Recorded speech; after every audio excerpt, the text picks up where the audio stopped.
Dans la précédente vidéo, je vous expliquais que certaines personnes vous ont parlé d'évangile et que vous n'avez toujours pas compris. Et même que certaines de ces personnes n'avaient elles-mêmes toujours pas compris.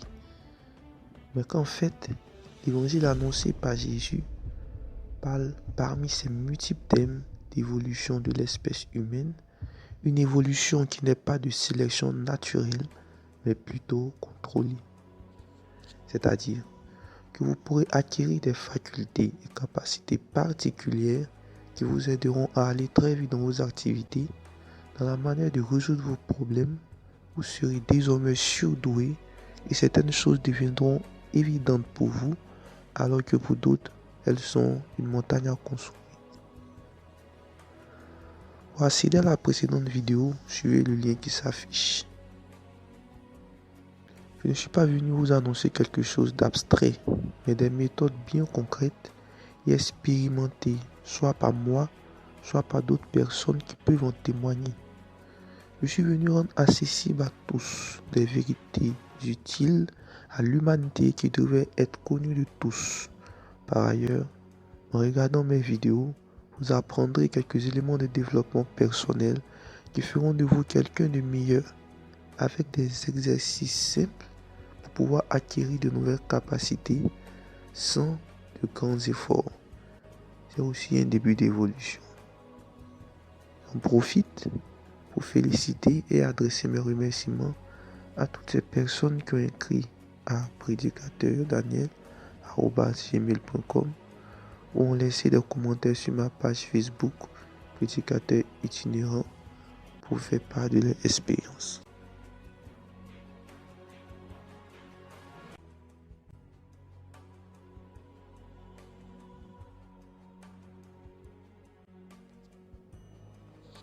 Alors, comment l'évangile parlerait-elle d'évolution contrôlée? Eh bien, revenons à ma vision de l'évolution telle que décrite dans ma vidéo 1, disponible au lien qui s'affiche.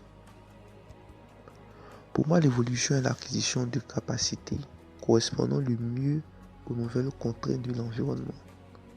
Capacités qui se transmettent d'une génération à une autre en termes de génétique. Ceci est naturel et ne résulte pas a priori d'une action consciente. Alors, si cette mutation devait être contrôlée, ce serait quelque chose d'inouï. Et pourtant, cela existe déjà. Montrons que l'évangile non pas d'amélioration de capacité, mais de manière contrôlée.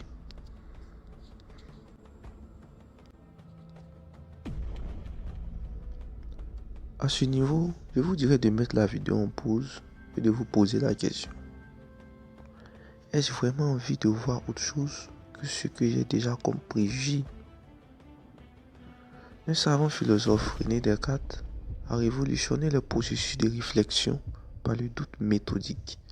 Il a décidé de réfuter tous les préjugés culturels de son époque pour voir les choses d'un nouvel œil.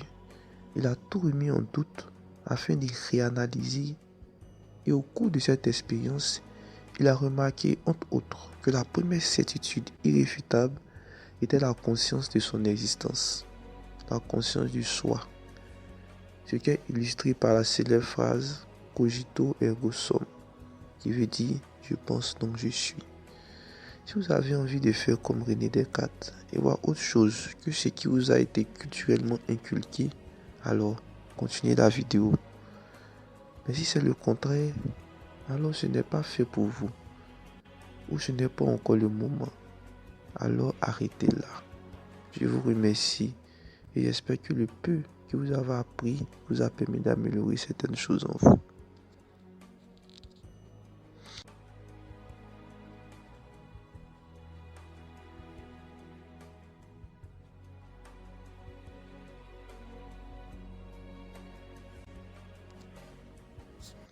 Si vous êtes encore là et que vous continuez à regarder la vidéo, ça veut dire que vous êtes parmi le PDU qui apprendra une nouvelle chose. Alors, tout partira d'une discussion entre deux savants il y a plus de 2 millénaires. Je l'appelle la discussion fondamentale annonciatrice de l'évolution contrôlée. Il y avait un docteur de la loi en ce temps Et dans cette culture, étudier la loi était comme aller à l'université. Alors, les docteurs de la loi étaient des garants du savoir. Ce docteur de la loi appelé Nicodème était intrigué par un nouveau courant de pensée enseigné par un jeune homme inconnu, Jésus, le fils de Marie. Comme l'instinct de tout scientifique ou savant pousserait à le faire, il a voulu en savoir davantage et confronter sa connaissance à celle apportée par Jésus. Alors Jésus lui dit, il faut que tu naisses de nouveau. Ce terme naissance ici est affilié au grec gounos qui veut dire génération. Ce qui veut dire il faut que tu sois à nouveau généré ou généré une seconde fois. Mais cette seconde fois est différente de la première. Quand Jésus lui dit en Jean 3 verset 6, ce qui est né de la chair est chair et ce qui est né de l'esprit est esprit. Cela veut dire que Jésus lui disait en fait, il faut être généré à nouveau mais avec une nouvelle nature. Or, le changement de nature dans la génération d'une espèce se fait par le changement des gènes et c'est alors qu'on parle d'évolution.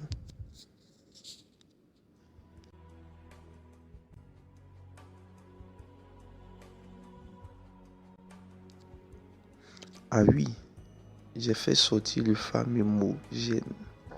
Et cela gêne bien de ne pas savoir ce que c'est qu'un gène. Je vous explique simplement. Vous êtes un être vivant formé de membres et d'organes. Ces membres et organes sont formés de tissus organiques.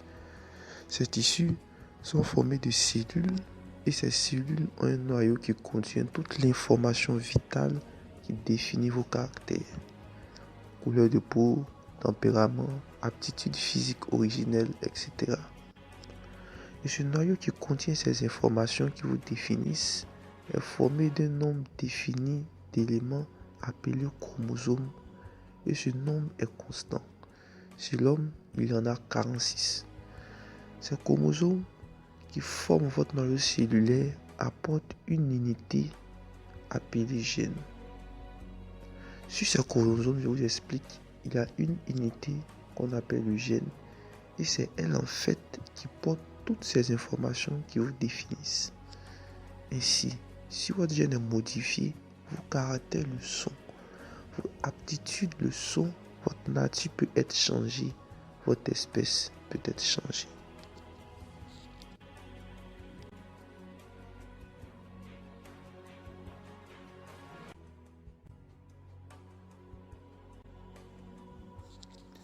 Et Jésus disait en fait à Nicodème, en termes simples, que l'espèce que nous appelons Homo sapiens pouvait changer de nature, pouvait évoluer sur une simple décision de le faire et que cette évolution ne suit pas le principe de changement des natures organiques appelé par Jésus chair. Mais il s'agit d'un changement de la nature psychique appelé par Jésus esprit.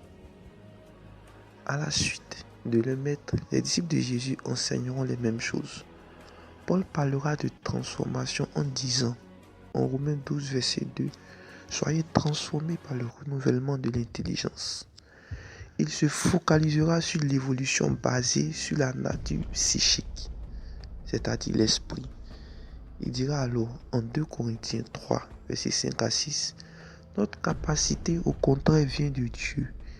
Il nous a aussi rendus capables d'être ministres d'une nouvelle alliance, non de la lettre, mais de l'esprit, car la lettre tue, mais l'esprit vivifie. » Et Pierre parlera d'acquisition d'une nature divine en disant, en 2 Pierre 1, verset 3 à 4, « Comme sa divine puissance nous a donné tout ce qui contribue à la vie et à la piété, au moyen de la connaissance de celui qui nous a appelés par sa propre gloire et par sa vertu, lesquels nous assurent de sa part les plus grandes et les plus précieuses promesses, afin que par elles, vous deveniez participants de la nature divine. »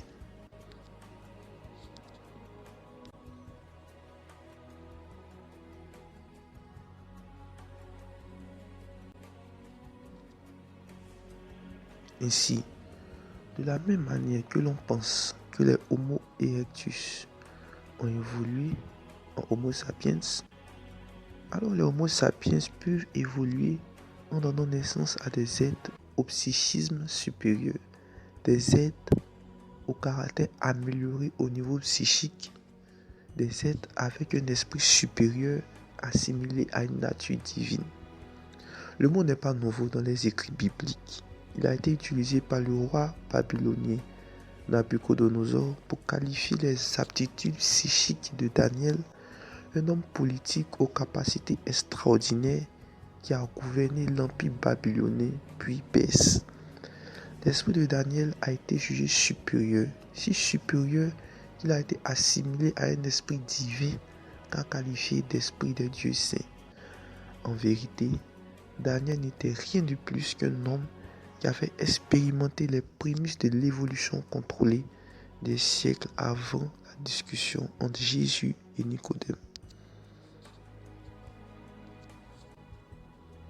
Alors, parmi les multiples questions qui trottinent dans votre tête, il y a deux qui sont primordiales. La première pourrait être: une évolution psychique n'est-elle pas quelque chose d'abstrait? Quel est le rapport avec notre existence concrète? C'est-à-dire, y a-t-il des gens de notre temps ou d'une époque récente qui ont bénéficié d'une telle évolution? Et en quoi cela leur a-t-il été profitable? Comment une telle évolution peut-elle s'acquérir? C'est ce dont nous parlerons dans la 4e vidéo. Pour la prochaine vidéo, suivez le lien qui s'affiche. Je vous rappelle, mon prénom est Daniel et cette vidéo est la 3e d'une série de 5 vidéos d'information. Et je pèse mes mots. Mon but n'est que d'informer le maximum de personnes. À vous le choix de croire ou pas. Mon seul but est d'informer, si possible, le monde entier.